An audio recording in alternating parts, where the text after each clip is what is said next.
Bom, continuando aqui a nossa aula, certo? Dando continuidade, vamos falar empreendedor versus empresário, gestor. O autor aí da apostila, ele coloca aí um tópico fazendo essa diferença, né, entre o empreendedor e o empresário. Então ele diz que o empreendedor é aquela pessoa disposta a correr risco de maneira controlada, né, tem uma orientação para mudanças rápidas, prefere ambientes inovadores, dinâmicos e flexíveis, com baixo nível de controle. Ele tem um nível de informalidade maior que de formalidade. Tem um relacionamento pessoal direto em função da informalidade. E tem conhecimentos administrativos informais. Já o empresário, o gestor, ele tem uma aversão total ao risco. Tem uma orientação para a manutenção do estado atual, busca o aumento do controle sobre processos e prefere ambientes de gestão menos dinâmicos. O nível de formalidade é maior que de informalidade, o relacionamento pessoal menos direto com respeito à hierarquia da empresa e tem um maior conhecimento sobre processos de gestão. Bom, o autor nos aponta aí a diferença desses dois, né? Tentando diferenciar o empreendedor do empresário. Ou seja, nem todo empresário é um empreendedor, não é? Nem todo administrador é um empreendedor, certo? O empreendedor é alguém mais dinâmico, que gosta do novo, gosta de mudanças. Já o gestor, ele quer uma coisa mais controlada, né? Quer algo mais, quer uma estabilidade maior. Enfim, o autor ele complementa dizendo que os empreendedores são os responsáveis pela gestão do negócio até certo momento da vida, né, daquele empreendimento, sendo em seguida substituídos por gestores profissionais. Então a presença dos empreendedores é mais importante e mais frequente em organizações que estão iniciando sua atuação no mercado e por isso são mais flexíveis e convivem com um maior número de incertezas. A necessidade de introduzir o trabalho de um gestor na gestão da organização ocorre porque, em determinado momento da história da empresa, é necessário criar procedimentos administrativos e implementar uma gestão mais profissional dessa empresa, que poderá ser exercida pelo próprio empreendedor caso possua conhecimentos em gestão. Então, gente, resumindo aí, os empreendedores, né, pelas suas características, ele é fundamental no início do empreendimento, no início do negócio, já que é um momento de incerteza, é um momento de mudanças rápidas, certo? De introdução da empresa no mercado. Já na medida que a empresa vai se desenvolvendo, vai crescendo, né, a empresa ela passa a necessitar de uma maior estabilidade. Então, aí entra o trabalho do gestor, né, do administrador profissional, que detém mais conhecimentos de gestão. Isso não significa que o empreendedor também não pode administrar a empresa. Claro que pode, certo? Agora ele tem que buscar se qualificar, né, adquirir mais conhecimentos na área de gestão. No próximo tópico, o autor da apostila ele fala sobre o empreendedorismo no Brasil, certo? Nos trazendo aí diversos dados. Então, primeiramente, vamos diferenciar aqui o empreendedor por oportunidade do empreendedor por necessidade. Então, ele aponta que o empreendedor por oportunidade é aquela pessoa que percebe uma oportunidade de ganho no mercado e decide que o próprio negócio é o melhor caminho para obter sucesso financeiro e realização pessoal. Ou seja, o empreendedor por oportunidade é aquela pessoa que encontrou uma oportunidade de negócio e a partir disso, né, a partir dessa oportunidade, dessa ideia que ele teve, ele vai estudar o mercado, vai fazer um planejamento até que ele abra o seu negócio. Já o empreendedor por necessidade é aquela pessoa que opta por iniciar um negócio para sobreviver.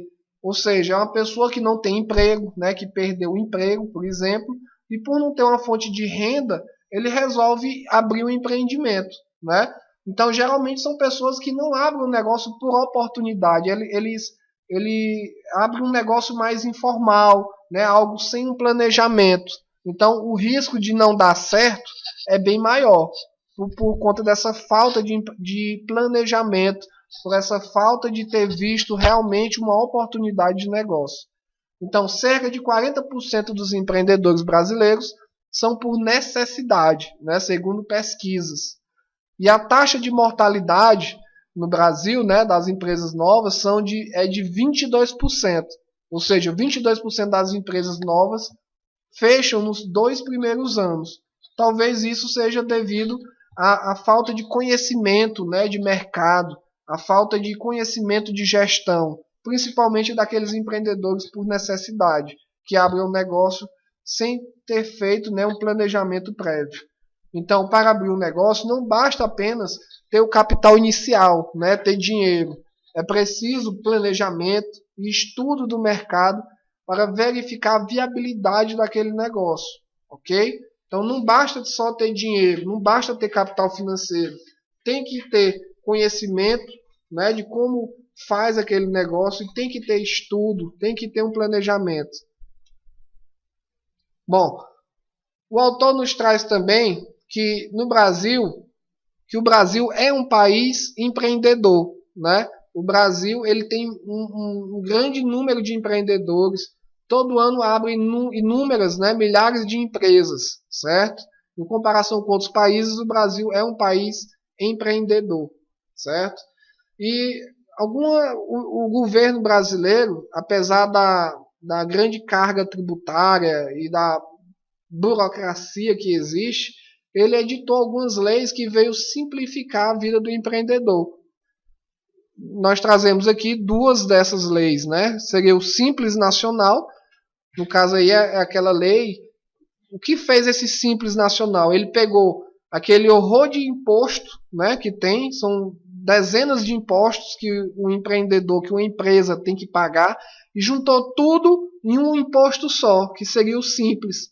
Ou seja, isso aí facilitou a vida de diversos empreendedores, certo? Então simplificou a vida do empreendedor. Então essa lei aqui é muito importante, somente para as micro e pequenas empresas. Bom, outra lei mais recente criada pelo governo é a do microempreendedor individual. O governo, vendo que existe diversos empreendedores informais, certo? Que trabalham sem ter registro nenhum, sem contribuir para o INSS, sem pagar imposto nenhum, criaram aí o microempreendedor individual. Então, esse microempreendedor individual ele vai abrir uma empresa, né? No caso aí como MEI, né? MEI, microempreendedor individual. E esse microempreendedor individual vai pagar uma pequena taxa, um valor simbólico de imposto, certo? E ele vai ter direito ao INSS, né, a aposentadoria, certo? E vai ter um CNPJ. Então ele vai se formalizar. Então isso aí também está incentivando o aumento, o grande aumento de empresas no Brasil. Bom, o autor da apostila nos traz também que existem algumas tendências para os próximos anos, né, aqui no Brasil. Então, existem aqui alguns setores que estão com maior visibilidade, né, de sucesso para os próximos anos. O primeiro aqui é a tecnologia, né, o setor de tecnologia, que é o tema aqui do nosso curso, né, Informática para a Internet. Então, a área de tecnologia, ela tem milhares de oportunidades de negócio, certo? Percebemos que hoje em dia todo mundo tem um smartphone, né? Todo mundo usa a internet, podemos comprar de tudo pela internet, existem diversos serviços sendo ofertados e a todo instante surgem novos modelos de negócio a partir da internet. Então, a tecnologia é uma tendência, né? Não tem mais como voltar atrás, isso daí é tendência para o resto da vida, né? Então nós vivemos hoje conectados. Então cabe ao empreendedor, né, buscar novas oportunidades de negócio nessa área de tecnologia. Eu acredito que todos vocês aí devem ter alguma ideia, né, para aproveitar, né, para empreender na internet. Outro setor que está bastante promissor seria o meio ambiente, né?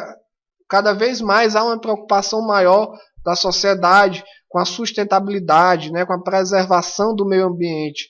Hoje em dia as pessoas estão mais conscientes de que devemos preservar, né? Então estão surgindo, né, novos modelos de negócios ligados a essa questão do meio ambiente.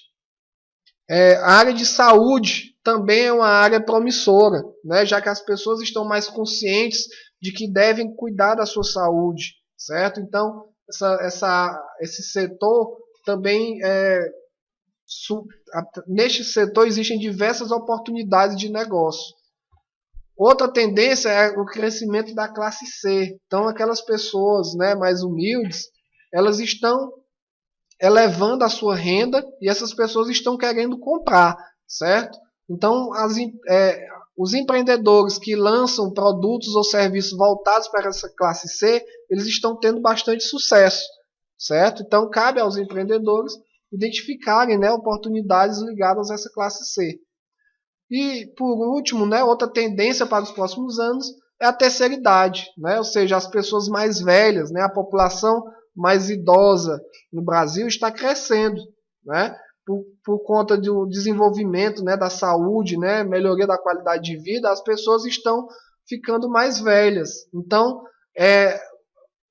o surgimento de serviços e produtos voltados para esse público, né, surgem diversas oportunidades, ok? Bom, no capítulo 2, o autor nos fala sobre o intraempreendedorismo, certo? E o que seria isso? O intraempreendedorismo é a ocorrência do fenômeno empreendedor dentro dos limites da empresa e canalizado para os objetivos da organização. Ou seja, o intraempreendedor é aquele empreendedor dentro das empresas, certo? Ou seja, para eu ser empreendedor, eu não preciso ser empresário, eu não preciso ser dono de um negócio. Eu posso ser um empreendedor dentro da organização em que eu já trabalho, certo? Então, se eu trabalho numa empresa e eu tenho ideias, né, novas ideias de projetos, serviços que podem melhorar, né, que eu posso melhorar o alcance de objetivos da organização, eu vou contribuir para a organização e eu coloco essas ideias em práticas, faço com que a organização aceite essas minhas ideias, eu estou sendo um intraempreendedor. Então, em determinados ramos de mercado, como o da tecnologia e da internet, que é onde vocês vão atuar, a criatividade e a inovação são fundamentais. E os intraempreendedores tendem a ser muito valorizados.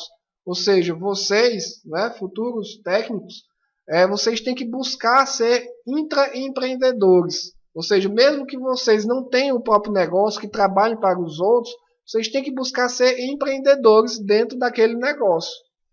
Então, isso aí tende a ser muito valorizado, pois o setor de tecnologia e internet, as mudanças são constantes, né? Então, exige muita criatividade e inovação das pessoas. Então, quais são algumas vantagens e desvantagens do intraempreendedorismo?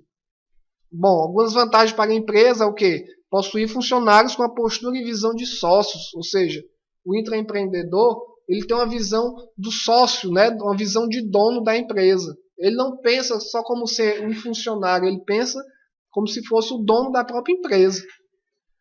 Melhora o alcance de resultados. Apresenta maior velocidade de ação, maior capacidade de realização de trabalho e maior produtividade. E diminui a rotatividade dos funcionários. Por que diminui a rotatividade? Porque se a empresa incentiva o intraempreendedorismo, as pessoas vão gostar mais de trabalhar lá nessa empresa, pois o ambiente vai ser mais... os funcionários vão se sentir mais valorizados, eles vão poder implementar suas ideias, vão ter mais liberdade. Então isso aí faz com que os funcionários queiram ficar na empresa. Algumas vantagens para os intraempreendedores.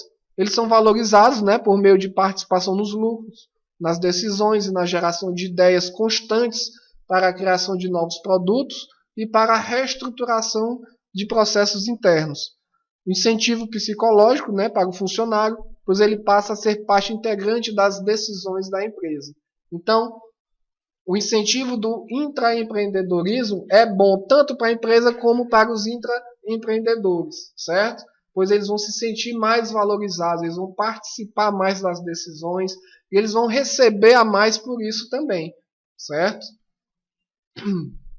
E quais são as desvantagens?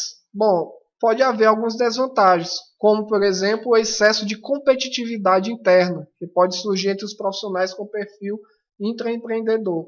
Ou seja, aquelas pessoas um vai querer aparecer mais do que o outro, então pode haver uma competitividade intensa, ok? Pode haver uma sonegação de informação, ou seja, alguns funcionários detêm uma certa informação, mas não repassa para o outro, né? Para que o outro não tenha o sucesso. Pode haver um apadrinhamento, ou seja, um executivo da empresa, né, valorizar mais um certo funcionário do que outro, né? Ou seja, aí um apadrinhamento, né, um favorecimento. E pode também haver a criação de um exército de mercenários, ou seja, aqueles funcionários que só trabalham por dinheiro, né? Ah, eu vou fazer isso, mas você tem que me dar mais. Então também pode acontecer isso. Bom, finalizando o último capítulo, né, dessa unidade, o capítulo 3, o autor fala sobre o ciclo de vida das organizações. Então, ele pega aí o conhecimento do autor Isaac Adizes, que fez um estudo e viu que as organizações apresentam um certo padrão, né, do ciclo de vida das empresas.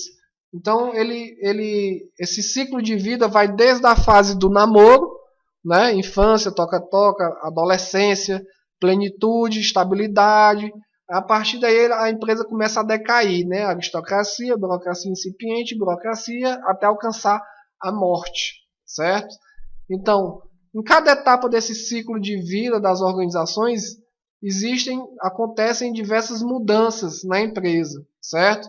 Então, no começo, a empresa é bastante flexível, certo? A empresa ela se adapta facilmente ao mercado, às mudanças que acontecem.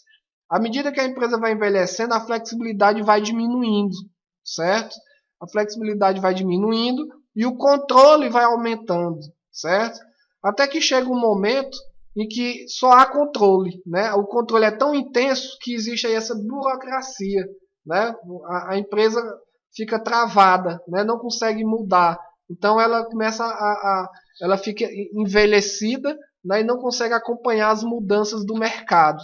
Então o autor nos mostra que a empresa, né? O empreendedor, ele tem que buscar manter a sua organização nessa fase aqui da plenitude, certo? Nessa fase de plenitude. Então você pode olhar aí na apostila de vocês vão entender cada fase dessa, né, com mais detalhe.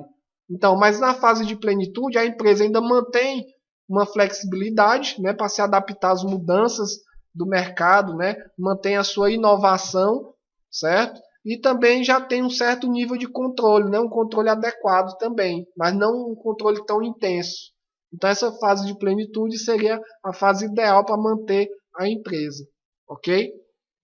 Então, ele fala também, né, que nessas etapas aqui pode haver uma morte prematura, né? Enfim, vocês observem na apostila de vocês, certo? Esse aqui não é um assunto tão importante aqui para o nosso tema. E muito obrigado. Está aqui as referências bibliográficas dessa unidade, ok? Lembrando, né, existe aqui na Endeavor essa pesquisa, né, sobre a cultura empreendedora no Brasil. Vocês podem dar uma olhada lá, é interessante. E o quiz, né, lembrando aí novamente para vocês fazerem. Então, muito obrigado. Até a próxima aula.